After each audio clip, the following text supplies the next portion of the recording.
Hello friends, welcome to my YouTube channel Keerthi's vlogs. ఈ రోజు నేను మీకు అరుణాచలం గిరి ప్రదక్షిణం గురించి ఫుల్ ఎక్స్పీరియన్స్ షేర్ చేయబోతున్నాను. బెంగళూరు నుంచి బయలుదేరి అక్కడ స్టే, గిరి ప్రదక్షిణం అనుభవం అన్నీ డీటెయిల్గా చెప్తాను. సో వీడియోని ఎక్కడా స్కిప్ చేయకుండా చివరి వరకు చూడండి. అరుణాచలం ఈ పవిత్రమైన ఆలయం భారతదేశంలో తమిళనాడు రాష్ట్రంలోని తిరువన్నామలై అనే జిల్లాలో ఉంది. పరమశివుడు ఈ ప్రపంచంలో పర్వత రూపంగా కొలువైన పవిత్ర క్షేత్రం అరుణాచలం. అరుణాచలంలో మనకు కనిపించే కొండ సామాన్యమైన కొండ కాదు, సాక్షాత్తు ఆ పరమశివుని స్వరూపం. అరుణాచల గిరి ప్రదక్షిణం అంటే సాధారణంగా వాకింగ్ కాదు, ఇది ఒక ఆధ్యాత్మిక ప్రయాణం. ఇక్కడ ప్రతి అడుగు భక్తి, ప్రతి క్షణం శివానుగ్రహం. నేను మా ఫ్యామిలీతో కలిసి అరుణాచలంకి వీకెండ్లో ఈవినింగ్ 4:35 కల్లా కార్లో స్టార్ట్ అయ్యాం. మధ్యలో డిన్నర్ కోసం కృష్ణగిరి దగ్గర ఆగి అక్కడ అడియార్ ఆనంద్ భవన్ ఉంటే అక్కడ ఫుడ్ తినేసి మళ్ళీ స్టార్ట్ అయ్యాము. మేము కోర్మంగ్లా నుంచి టెంపుల్కి స్టార్ట్ అయినప్పుడు 200 కిలోమీటర్స్ అలా చూపించిందండి. ఒక 4 అవర్స్లో రీచ్ అవుతామని మ్యాప్స్లో ఉంది. బట్ మనం మధ్యలో బ్రేక్ తీసుకుంటూ కొద్దిగా టైం తీసుకొని ట్రావెల్ చేయడం వల్ల మేము అరుణాచలం రీచ్ అయ్యేసరికి 10:15, 10:30 అలా అయిందండి. మీరు ఇక్కడ గమనిస్తే గిరి ప్రదక్షిణానికి ఆల్రెడీ చాలా మంది స్టార్ట్ అయి ఉన్నారు. వీకెండ్ లో బయలుదేరాము, ప్లస్ పౌర్ణమి పక్క రోజు కూడా కావటం వలన జనాలు చాలా మంది గిరి ప్రదక్షిణం చేస్తూ మాకు కనిపించారు. మేము అరుణాచలం రీచ్ అయ్యేసరికి కొద్దిగా లేట్ అయింది, కానీ మాకు మా ఫ్రెండ్స్ ఆల్రెడీ అరుణాచలం రీచ్ అయ్యి వాళ్ళు రూమ్ ఆల్రెడీ టెంపుల్ దగ్గర తీసుకున్నారు కాబట్టి మాకు రూమ్ విషయంలో ఇబ్బంది అవ్వలేదు. ఫస్ట్ మేము బస్ స్టాండ్ రీచ్ అవ్వగానే అక్కడ కార్ పార్కింగ్ కి ఒక పెద్ద ప్లేస్ ఉంటుందండి. సో అందరూ కార్స్ అక్కడ పార్క్ చేసుకునేసి మనం రూమ్స్ తీసుకోవడానికి బయలుదేరాలి. అక్కడ మేము కార్ పార్క్ చేసుకునేసి ఒక ఆటో మాట్లాడుకొని మేము రూమ్కి స్టార్ట్ అయ్యాము. ఇక్కడ మాకు ఆటోకి 250 రూపీస్ తీసుకున్నారండి, కానీ లేట్ అయ్యే కొద్దీ ఇంకా ఛార్జ్ చేస్తారనిపించింది. కానీ వాళ్ళు చాలా జాగ్రత్తగా సేఫ్గా మనం అడిగిన లొకేషన్లో డ్రాప్ చేస్తారు. మాకు ఆటో దొరికి రూమ్కి వెళ్ళేసరికి 11:30 అయిందండి. కాబట్టి నేను ఇక్కడ రూమ్కి రిలేటెడ్ వీడియోస్ ఏం షూట్ చేయలేదండి. బట్ మేము తీసుకున్న రూమ్ వచ్చి టెంపుల్ నుంచి చాలా దగ్గరండి. హోటల్ నేమ్ వచ్చి లింగా రెసిడెన్సీ. రూమ్స్ అనేవి చాలా స్పేషియస్గా ఉన్నాయి. రూమ్కి 2700 రూపీస్ ఛార్జ్ చేశారండి. రూమ్ చాలా స్పేషియస్గా ఉంది, అలాగే ఈజీగా ముగ్గురు కంఫర్టబుల్గా ఈ రూమ్లో ఉండొచ్చు. రూమ్కి వచ్చాక కొద్దిగా ఫ్రెష్ అప్ అయ్యి ఇంకా డైరెక్ట్గా గిరి ప్రదక్షిణానికి స్టార్ట్ అయ్యాము. ఇక్కడ మీరు చూస్తున్నది రాజగోపురం. దీని ఎదురుగానే మనకి అలంకార మండపం అనేది ఉంటుందండి. అలంకార మండపం దగ్గరలో మనకు కొబ్బరికాయలు అమ్ముతూ చాలా షాప్స్ ఉంటాయండి. సో అక్కడ కొబ్బరికాయ, హారతి ఇవన్నీ కొనుక్కొని దేవుడికి దండం పెట్టుకొని కొబ్బరికాయ కొట్టి హారతి వెలిగించి దేవుడికి దండం పెట్టుకొని గిరి ప్రదక్షిణాన్ని స్టార్ట్ చేస్తాము. అంటే ఆలయానికి ఎడం వైపు నుంచి మనం గిరి ప్రదక్షిణని స్టార్ట్ చేయాలి. ఈ గిరి ప్రదక్షిణం అనేది 14 కిలోమీటర్స్ ఉంటుందండి. ఇలా గిరి ప్రదక్షిణం చేసేటప్పుడు మనకు అష్టలింగాలు వస్తాయి, అంటే 8 శివలింగాలు ఉంటాయి.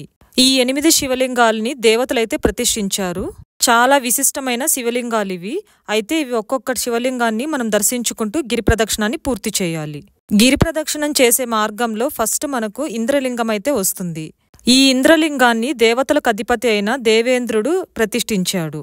ఈ ఇంద్రలింగాన్ని పూజించటం వలన పాప పరిహారం, దీర్ఘాయుషు మరియు శ్రేయస్సుతో జీవించవచ్చని ఇక్కడ చరిత్ర.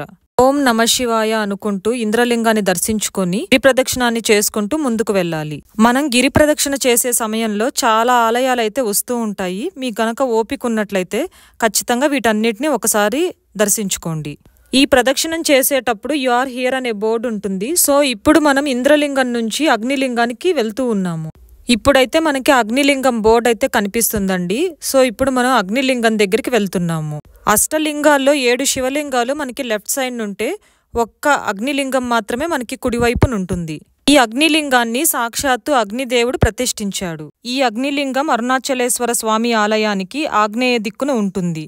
ఈ అగ్నిలింగాన్ని పూజించడం వలన రోగాల నుంచి విముక్తి అయితే పొందుతారు. ఓం నమశివాయ అనుకొని అగ్నిలింగాన్ని దర్శించుకొని ముందుకు వెళ్తున్నప్పుడు ఇక్కడ కాళికామాత అమ్మవారి ఆలయం ఉంటుంది. మీరు కొత్త వెహికల్స్ తీసుకున్నట్లయితే ఇక్కడ కాళికామాత అమ్మవారి దగ్గర పూజ చేయించుకుంటే చాలా మంచిది. ప్రదక్షిణ సమయంలో మనకు అలసట తెలియకుండా కొబ్బరి బోండాలు, టీ, కాఫీ, అలాగే తినడానికి ఫ్రూట్స్, స్వీట్ కార్న్ లాంటివి మనకు ఎప్పుడు అవైలబుల్గా ఉంటాయండి. అలాగే ఇక్కడ శంఖాలు, రుద్రాక్షలు, కరుంగలి మాలలు, ఇంకా దేవుడికి సంబంధించిన షాపింగ్ లాంటివి ఇక్కడ చేసుకోవచ్చు. ఇప్పుడు మనం అష్టలింగాల్లో 3వ శివలింగమైన యమలింగం దగ్గరికి చేరుకున్నాము. ఈ యమలింగం అనేది యముడి చేత పూజించబడింది. మీరిక్కడ స్వామివారికి నమస్కారం చేసుకుంటే ఎటువంటి ప్రమాదాలున్నా, గండాలున్నా ఈజీగా వీటి నుంచి బయటపడచ్చు. దిక్పాలకుల లింగాల్లో ఇది 3వ శివలింగంగా గుర్తింపు పొందింది. ఓం నమశివాయ అనుకుంటూ ముందుకు వెళ్తూ ఉండాలి. గిరి ప్రదక్షిణ అనేది సాయంత్రం 5 తర్వాత కానీ తెల్లవారుజామున కానీ స్టార్ట్ చేయడం మంచిది. మిగిలిన సమయాల్లో ఎందుకు వద్దంటున్నానంటే ఇక్కడ ఎండలైతే చాలా ఎక్కువగా ఉంటాయి, చాలా ఇబ్బంది పడాల్సి ఉంటుంది. మనం గిరి ప్రదక్షిణ చేసేటప్పుడు మన దృష్టంతా దేవుడి మీద ఉండాలి.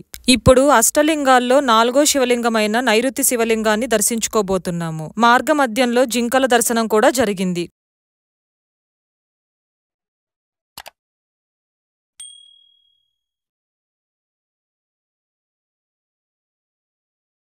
ఇలా జింకల్ని కొద్దిసేపు చూస్తూ వాటికి ఫుడ్ పెట్టి మధ్య మధ్యలో ఉండే టెంపుల్స్ని కూడా దర్శించుకొని నైరుతి లింగాన్ని చేరుకుంటున్నాము. ఈ నైరుతి లింగాన్ని ప్రతిష్ఠించింది నైరుతి దిక్కుకి అధిపతి అయిన నిరుతి అనే ఒక రాక్షస రాజు. నైరుతి లింగాన్ని నమస్కరించుకుంటే కీర్తి ప్రతిష్టలు వస్తాయి, అలాగే రాక్షస పీడలుంటే తొలగిపోతాయి. ఓం నమ శివాయ అనుకొని 5వ శివలింగం దగ్గరికి వెళ్దాము. మనం ఈ అష్టలింగాన్ని దర్శనం చేసుకునే సమయంలో వీటితో పాటు ఇంకో 2 శివలింగాలు వస్తాయి.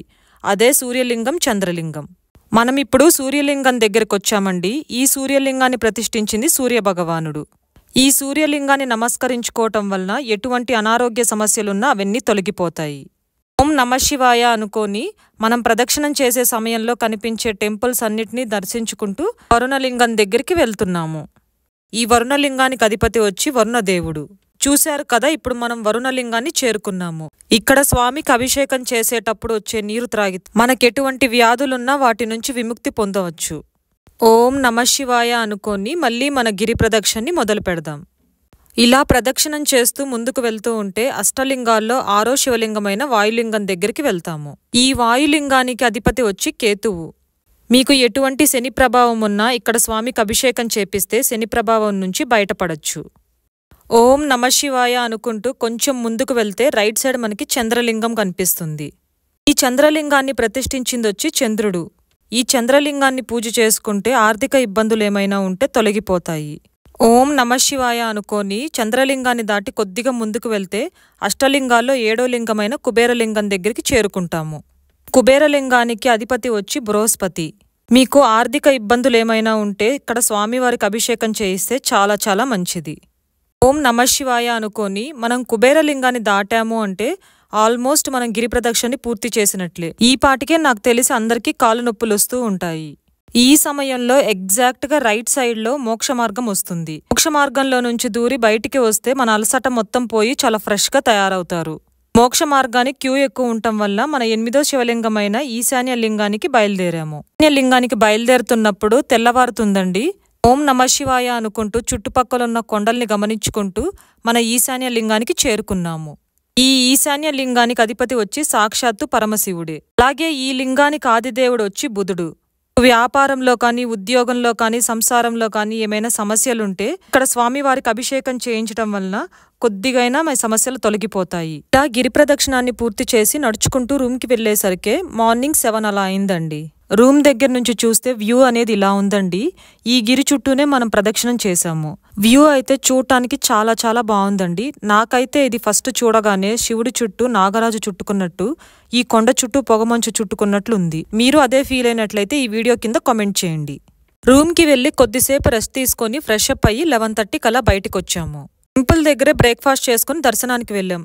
11:30, 12 అంటే బ్రేక్ఫాస్ట్ ఉంటుందా అనుకున్నాం, కానీ మేము తిన్నదే ఆల్మోస్ట్ లాస్ట్ అన్నమాట. అలాగే పౌర్ణమి నెక్స్ట్ డే కావటం వల్ల రష్ ఎక్కువ ఉందని చెప్తూ ఉన్నారు. 50 రూపీస్ దర్శనం కూడా ఒక 2-3 అవర్స్ పడుతుందని అంటున్నారండి.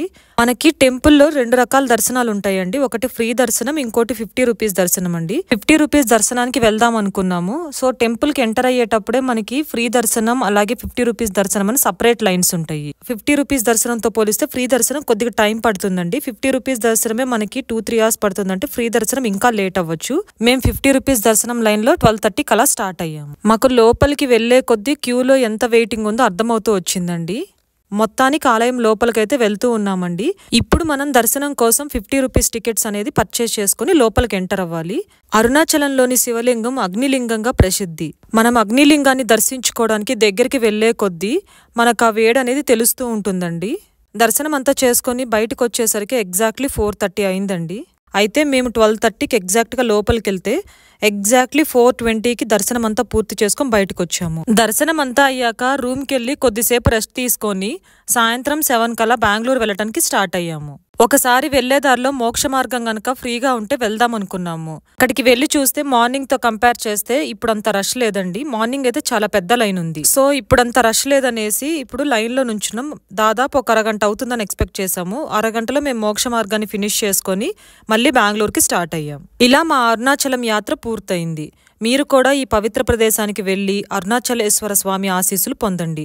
మీకు ఈ వీడియో నచ్చినట్లయితే నా ఛానల్ని సబ్స్క్రైబ్ చేసుకొని లైక్ అండ్ కామెంట్ చేసి మీ ఫ్రెండ్స్ అండ్ ఫ్యామిలీ మెంబర్స్తో షేర్ చేయండి.